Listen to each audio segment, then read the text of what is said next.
quote, "Settlers are not civilians, and we are part of the movement." And many student chapters across the United States have followed suit. Do you think a branch of this organization has a place on our campus? Do you think SJP should be suspended and replaced by an independent student-run program? Thank you for your question. So I'll start off here by just saying, if any organization on our campus engages in behaviors that does not align with our campus values and works to bring harm to our campus community, we have to hold them accountable, right?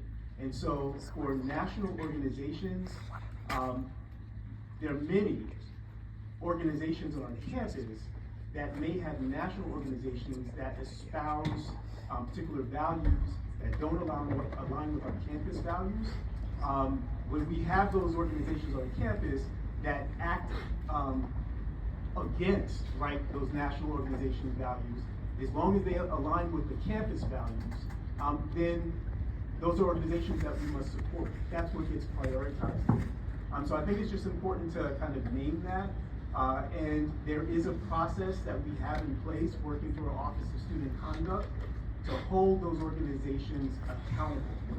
And so whether it's an individual student or a student organization that experienced harm because of the behavior of the a student-based organization chapter on our campus, then you have every right and privilege to put a complaint in to the Student Conduct Office, where they will go ahead and review your complaint and conduct an investigation, right? So I think it's important that we're just kind of aware of that process, that there is a way in which we can hold student organizations accountable. There are sanctions that can result in the removal of the loss of recognition for those organizations as well. So just to kind of be clear, we have dozens upon dozens of organizations at Maryland that have national organizations that they sit under. And what we don't focus on is the missions of those national organizations. We focus on the missions and behaviors, right, and work of those organizations on our campus. So that's a place that know that we are committed to supporting our student orgs, provided, right, they align their actions, behaviors with campus values and the rules governed by the campus, right? Student conduct lays out rules that they are charged with following. Can I just follow up really quickly? So if you're saying that we can file that complaint, can you speak to how practically we can do that? Because I think that we have seen examples from UMB SJP of statements that would, based off how you defined it, would not align with campus values. Right. Yeah, absolutely. So you would reach out to the Office of Student Conduct, right? And it's very clear. If you go to their webpage, it is very clear how you go about filing a complaint, right? And so that's what you would do. They have a team of folks that will review the complaint, review the merits of the complaint, and if warranted, they will move forward with conducting an investigation, and then a determination of responsibility will be made. And also BIS, Georgina, want to speak to that, or Stephanie? BIS is another place they can file. Thank you, this is lovely. Can you hear me okay? In the back? Great, great. Bias Incident Support Services is another space that you can go, particularly if you do not feel that what you've experienced may violate a policy, and yet you want to go someplace where you can be centered, where you can determine how you want to deal with this, or if you're not sure you want to file a complaint yet, and you just want to sort of talk it through with someone, this is the perfect place. Bias Incident Support Services, we abbreviated as BIS. It's a good place to go to have some conversation and help to determine your next steps. In BIS, the staff there employs restorative practices, and that is about helping you get to where you need to be with this particular situation, helping you think it through, helping you determine the next steps that you want to take, and how you want to deal with this. Because I just want to go back to some of the remarks that Patty made when she was talking earlier about psychological safety. fear is not a good bedfellow, people. We all know that. Fear is pretty horrible. And fear can be used against us by others, and it can be used against us by ourselves. It can prevent us from doing the things that we want to do in our lives. And so I really want to caution you that while fear may be present in you, do a check-in. Whether it's with yourself, whether it's with your friends, your family, your loved ones, whether you go to a resource like this, whether you go to the counseling center, do a check-in. Don't let it rule you. This is the mother coming out, I'm sorry, but don't let fear determine how you live your life. Did that answer the question? No. So, who asked the question, sir? Asked the question.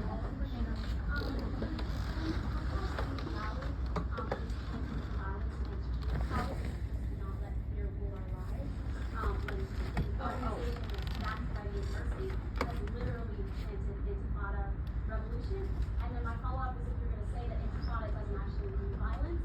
I'm curious, like if I would get up on the Kobe wall and yell Holocaust to whatever marginalized group, and the police show up and I say, oh, but I actually just meant a spiritual Holocaust, like, do you think that that would be acceptable? If you think I'll get it, I'll do it tomorrow. If you tell me that, it's not emotional.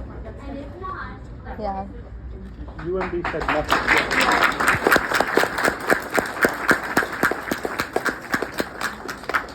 They changed it into Colorado Revolution, and UMB said nothing. I'm not sure I understood all of your question. Okay, let me just be really honest with you. I feel as though we're talking on two different parallel planes, possibly. I'm not saying don't be afraid. There's a lot to be afraid of. And I think that that's exactly what Dr. Perillo said, is that this is a very hard and difficult time. What I am trying to state is, for the sake of your own psychological well-being, to be cautious about what you allow fear to do to you. Are you going to feel fear, and are you going to feel it in specific moments and during specific times? Absolutely. You know, I'm not denying the very reality of the fear that you can feel in this moment. Sorry, but could we have somebody else like try to answer the question? If anybody else like? I'm happy to clarify the question. An intifada, just very simply, an intifada is a call for violence. There were students chanting a call for violence. That's not Physical. violence. That's not psychological, and I understand the concept of our psychological fear. That is a genuine concern that has not been addressed enough by the university. And I really appreciate and respect everything the university's done for us so far. I genuinely do. But this is something that happened. Students left Corbett crying because of this. We have ancestors that have been killed. We have friends and family that have been killed. And the lack of address about this statement being chanted on our campus is not okay.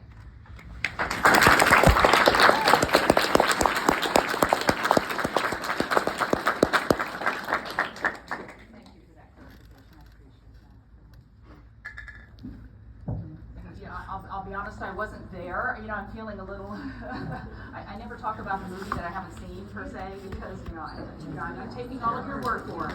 I can show you videos. There are videos of them chanting, "There is only one solution, Intifada Revolution." I've seen them. Yeah, I know that.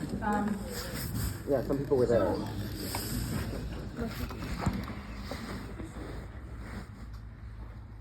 I want to be really clear about something. Like, I have been all of my life, even since I was little, my mother said, a person committed to justice. I'm an educator committed to justice. The hardest place for me to ever lead is when justice, and I'm not using this as an excuse, so just hold tight, when justice intersects with issues of the First Amendment. Okay, that is the hardest. People say hurtful, hateful things all the time, and I just want to shut it down and stop it. There's no doubt about it. And I can't, because I'm also actually want to be able to say the things that I want to say. They're not hurtful and hateful. But I really do believe in the First Amendment. As a public institution, we have a requirement, right, to protect First Amendment. So thank you for your clarification, when the protest happened, there were three things three particular statements of real concern. One was Holocaust 2.0, one was from the river to the sea, and the third was Intifada. I think because I don't want to say the word. But so I share with you all that there's this response team, right? And so when the protest was happening, and we had probably 20 staff members there, we had police there, as Dr. Miche talked about, the expressive activity team was there. Some of the chalking we didn't see because there were so many people. So when people moved away, we actually saw Holocaust 201. So we called legal counsel and consulted with legal counsel about that. And legal counsel essentially said that actually is a threatening statement. There's a history there, there is a people there, that can be a targeted threat. That's when you move from protected free speech to an institutional requirement to respond when it becomes a threat, right? So when we have to respond, when it's just not free speech or hate speech, when it moves to a threat, there's imminent threat. When there's an imminent threat, it's a targeted threat, or there could be lawlessness, and we know it's going to happen, right? If it's personal or to a group of people, we act. So we immediately called facilities management and said, come clean this. You've got to erase this. This is a threat. And the police started an investigation around Holocaust 2.0. We also found out that actually some members of SJP actually chalked over it because they believed it was inappropriate. And you know this, in any group, you're going to have some folks that do things according to what the group decides and some folks that step out of line, right? Clearly, a threat, not okay. We are investigating. We washed it off, and we responded.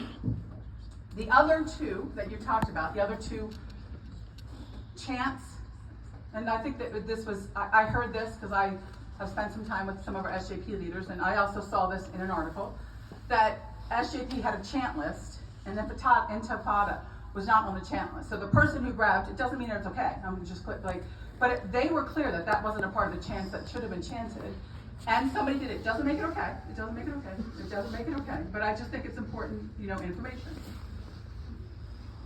The interpretation for Palestinian people is a peaceful revolution, or to shake it off. No. If I called for us to peacefully kill Muslims, we have a problem. I just want you to know that this is a place, and I know that we spent time today with our legal counsel exploring these exact questions just as I have. I don't know if there's anything you want to add. All right? You probably don't want to hear what I want to say. Okay. Say it.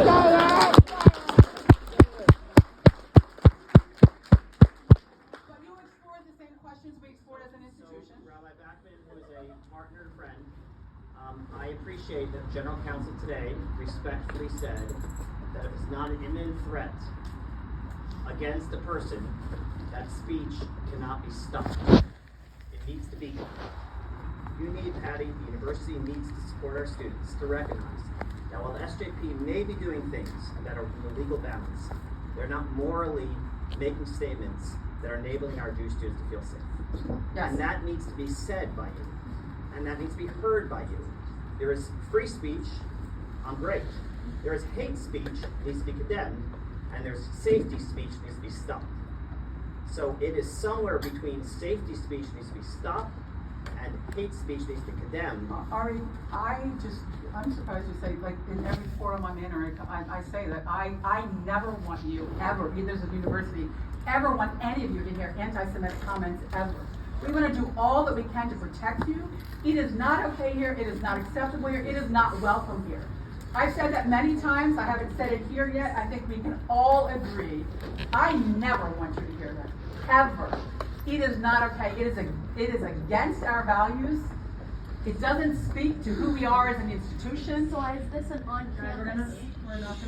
I'm gonna follow up after you're done. So what do you mean by why is this an on-campus? This is an on-campus organization. This is Sure. an on-campus writing on your grounds. Sure, on our grounds. Do you know, I think this is unfortunate, but the truth of the matter is nearly every day, if not 3 times a week, there are awful, hateful things that are written about all kinds of people, on whiteboards, on chalking, out of windows. None of it is okay. There is lots of hateful speech on this campus for all marginalized groups. Right now, we're talking about Jewish people that are marginalized. There is a Christian majority, there's no doubt about that. So right now, we're talking about it in reference to Jews. But what I would tell you is that every day, or nearly every day, on this campus, there are microaggressions, chalking, whiteboards about all kinds of issues. And what we do in all of those situations, in every one of them, there is a team. We have to allow it. People can say, I hate whoever, I don't like whoever, they can say whatever. We have a team that comes to respond to try to care for those that have been harmed in those moments. When a group does something that is an imminent threat, we have to respond. And in this situation, we did. I hate it for you, and I don't want it for you. And I'm sorry that you have to experience it on this campus. And because you do, I understand why you are afraid, and I understand why you're struggling, and I understand why it's really hard, and I understand why you feel like we're not doing what we need to be doing. But I promise you, we are doing all that we can. You might not agree, and that's okay. But when I'm here, the reason we're all here is because we care about you. We want to be in community with you, and we want to demonstrate that. Every time something happens, we will continue to consult and be engaged and respond in the ways that we need to respond. We're not gonna take. Can I stop for a clarification? Okay, wait, we're gonna, Sorry, Dave. I don't want to make sure. sorry, I'm gonna say something so we could try to move on from this and keep going, just Yep. because we are running out of time. So we need to save comments. Clarification. Basically, I think what would be really helpful is if the administration told us or showed us, like without just saying that there are investigations happening, there are repercussions, there are this and that, like actually seeing what's happening and actually like, so we know, because we don't want to see it happen again, and we want to make sure that the university knows that we don't, like, that it's not going to happen again, and that you're going to do everything in your power not to, and we want to see what exactly is happening to make sure it doesn't happen again. So just to be clear, like there are tons of student conduct cases like every day. We can never tell students what happens in the student conduct process. That is like FERPA protected. Like you may be in a student conduct case right now, and I don't know about that, and I shouldn't know about that, but we wouldn't let everybody know what the results of that case are. We cannot do that. We can't. It's actually illegal for us to do that. There is FERPA, which is, what's FERPA stand for? I always forget. Yeah, so that's why we can't tell your parents if you're in the student conduct process, right? So we can't tell people that. What we can tell you though is that an investigation happened. There were cameras out there. And it's still happening. So as it relates to that specific question, we are currently actively investigating the students who are responsible for specifically the Holocaust 2.0 chalking. And I believe that on Thursday, did you show an officer? Did you show your phone? Yes. All right, great. This is my aide right here. My president.